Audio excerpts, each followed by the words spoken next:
Good morning. I hope you're all having a blessed morning. So in Corinthians 6:12, Paul reveals the tension between freedom and discipline. He says, all things are lawful for me. But then he draws a line in the spirit and he says, I will not be brought under the power of any.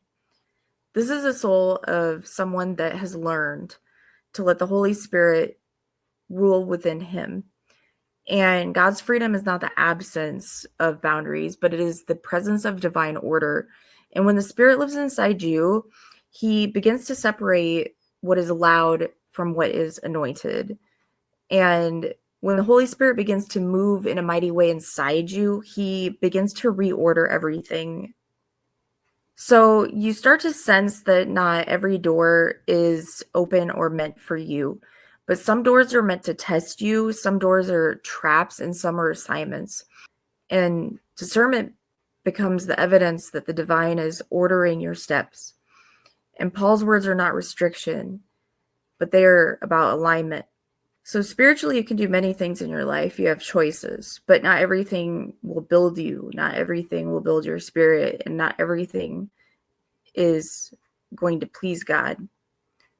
And some things are harmless, but some things can begin to control your heart and your time and your peace.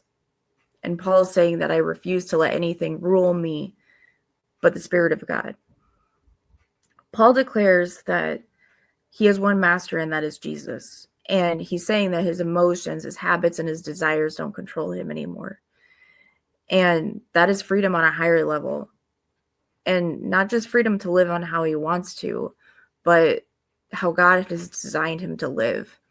Galatians 1:20, Paul testifies what he preaches, and how he lives is genuine. It comes from the Spirit and not from his mind. And it shows us the truth, and it shows us that truth and freedom are connected. And you cannot walk in freedom if you're not walking in the truth. And that's because lies, fear, and sin bring bondage. And when the Holy Spirit rules you, you begin to speak and live and think in the truth.